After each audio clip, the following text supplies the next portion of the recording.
एक शाम जब सूरज ढल रहा था और पंछी अपने घोंसलों की ओर लौट रहे थे, भूषण अपनी पत्नी क्रांति देवी के साथ घर की ओर जा रहा था। तभी उसकी नजर पंचायत भवन पर पड़ी। वहां का नजारा देख उसके कान खड़े हो गए। पंचायत ऑफिस के सामने सचिव जी, विकास, प्रहलाद चाचा और पूर्व प्रधान जी चारों बैठकर चिलचिलाती बियर का आनंद ले रहे थे। भूषण के चेहरे पर एक कुटिल मुस्कान तैर गई। अगले ही दिन भूषण तनकर पंचायत भवन पहुंचा। सचिव जी अपने काम में लगे थे।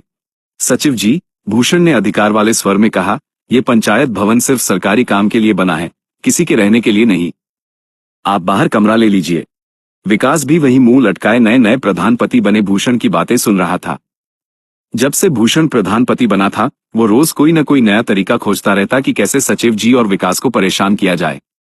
दोपहर में जब सचिव जी खाना खा रहे थे तो उन्होंने विकास से कहा, विकास, एक काम करते हैं, फकौली बाजार में एक कमरा देख लेते हैं। 2-3 महीने की ही तो बात है, क्या दिक्कत है।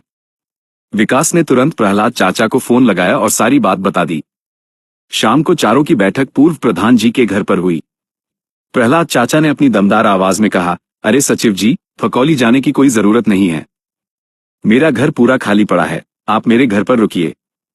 बात 3 महीने की है, आराम से रहिए यहाँ, कहाँ रोज अप डाउन करेंगे। अभिषेक थोड़ा हिचकिचाया, लेकिन जब प्रधान जी ने भी जोर दिया तो सचिव जी मान गए। अगले ही दिन सचिव जी ने अपना सामान प्रहलाद चाचा के घर में शिफ्ट कर लिया। अब चारों ने अपना अड्डा भी बदल लिया था। बैठकी लगाने के लिए वे अक्सर नहर के पास प्रधान जी के खेत पर जाने लगे। इधर पंचायत भवन के आसपास भूषण, विनोद और माधव का ही बोलबाला था। देर रात तक वे पंचायत भवन में रुकते और अपनी राजनीति चमकाने के लिए नए नए प्लान बनाते। एक दिन पंचायत ऑफिस के सामने विनोद एक पोस्टर चिपका रहा था। पोस्टर एक तीर्थ यात्रा के बारे में था। भूषण अपने पैसे से गांव के बूढ़े बुजुर्गों को तीर्थ यात्रा पर भेज रहा था। विकास ने पोस्टर पढ़ा और विनोद से बोला, ए विनोद, ये जगह केवल ऑफिस के काम वाले पोस्टर के लिए है, तुम्हारे पर्सनल प्रचार के लिए नहीं। बगल में खड़ा माधव तपाक से बोला, ये गांव का ही काम है। भूषण भाई जैसा भला मानुष गांव के बुजुर्गों को तीर्थ करा रहा है तो इनका छाती फट रहा है। सचिव जी ने विकास को शांत कराते हुए कहा, विकास, बस काम से काम रखा कर, उन्हें जो करना है करने दे, क्यों फालतू में पंगे लेना।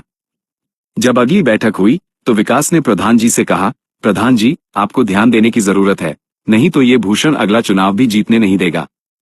प्रधान जी ने बेफिक्री से कहा, अभी हमारा ध्यान प्रहलाद को विधायक बनाने पर है, तुम चिंता मत करो, उसे जो करना है करने दो, कोई 4 साल का काम याद नहीं रखता।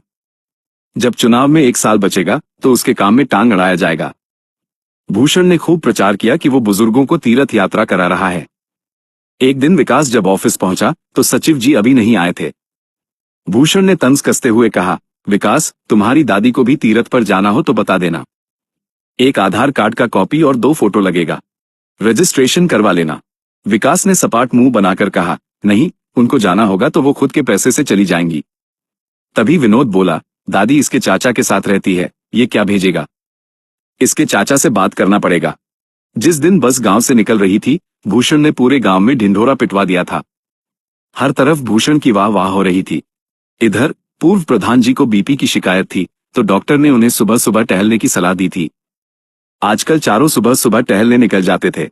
जब से टहलने लगे हैं, अच्छा महसूस होता है, प्रधान जी ने एक दिन कहा। विकास बोला, हम कहबे किए थे, सुबह सुबह टहला जाए, सारा रोग दुख भाग जाएगा। चारों टहलते टहलते गांव में वापस घुस रहे थे कि दूर से ही देखा, बहुत भीड़ लगी हुई थी। प्रहलाद चाचा बोले, बनराकस लग रहा है, फिर कोई गेम कर रहा है।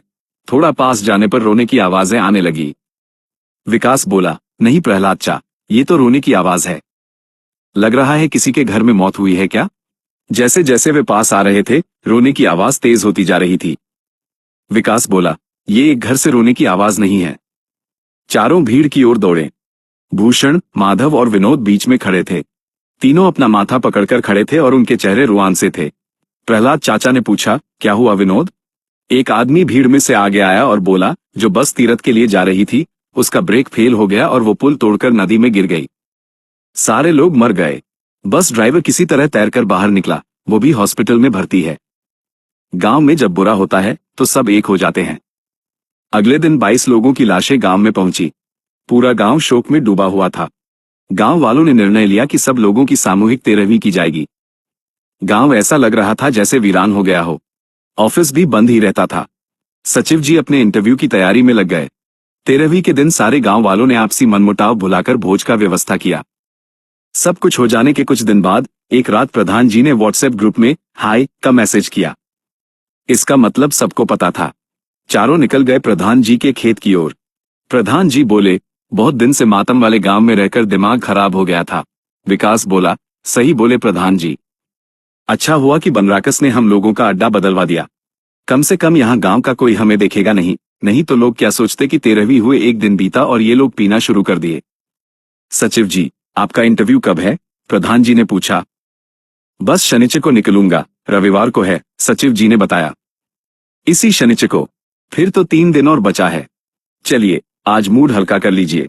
आप भी तैयारी कर करके भारी हो गए होंगे, प्रधान जी ने गिलास बढ़ाते हुए कहा।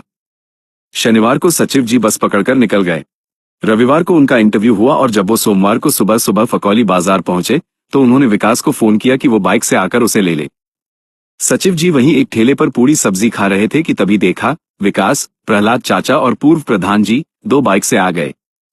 अरे विकास, मैंने बस तुम्हें आने को बोला था, तुम पूरा गैंग लेकर आ गए, सचिव जी ने हंसते हुए कहा। विकास बोला, सचिव जी, सब टहलने निकले थे तभी आपका फोन आ गया। तो सोचे रोज टहलना तो होता रहेगा, आज फकौली बाजार चलते हैं।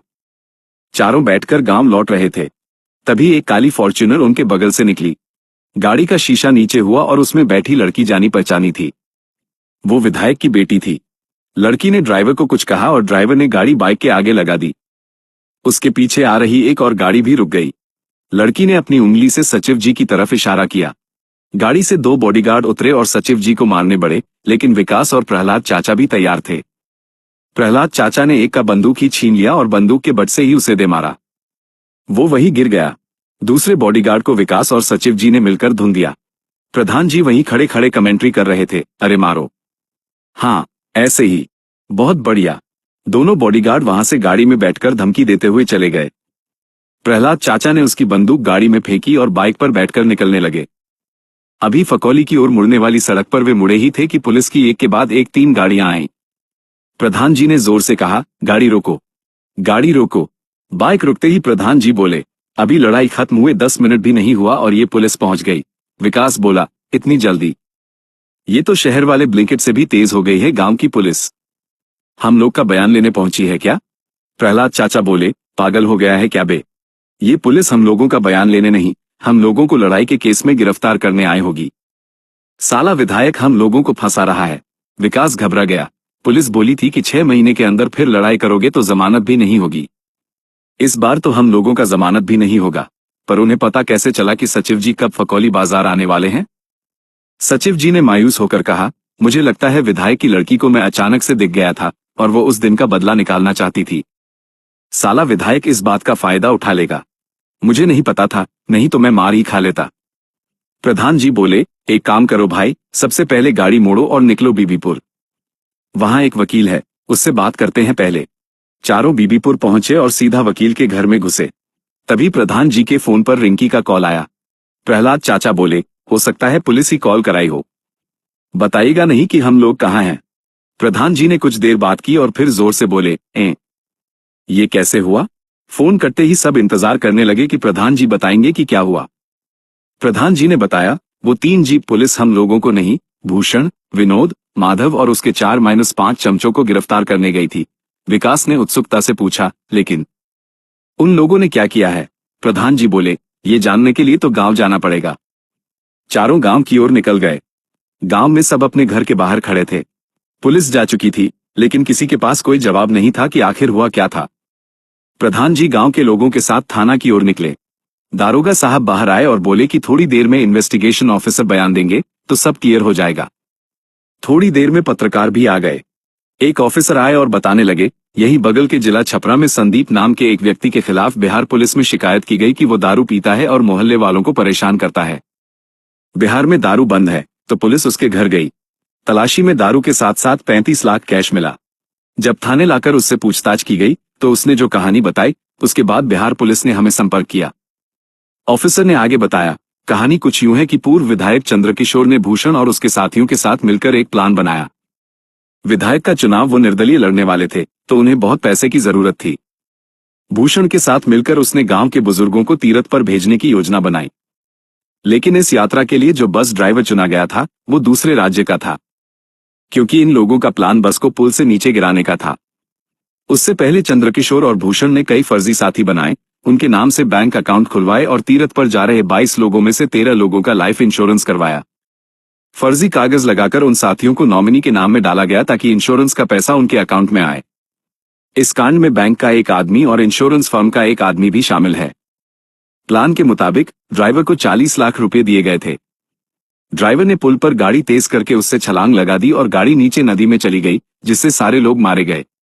ड्राइवर ने ब्रेक फेल की झूठी कहानी बनाई। इंश्योरेंस वाले आदमी को भी 40 लाख दिए गए थे ताकि इंश्योरेंस पास हो जाए। अगर ड्राइवर के घर तलाशी नहीं होती तो ये कांड कभी नहीं खुलता। पुलिस ने अपनी रिपोर्ट में लिखा था कि प्रधान क्रांति देवी को भी इस बारे में पता था और उन्होंने पुलिस से यह बात छिपाई। इसलिए क्रांति देवी को प्रधान के पद से हटा दिया गया है। फुल्लरा गांव एक बार फिर सन्न था, लेकिन इस बार शोक से नहीं बल्कि धोखे के इस घिनौने सच से। अगर आपको ये कहानी पसंद आए तो अगले पार्ट के लिए लाइक और सब्सक्राइब करें।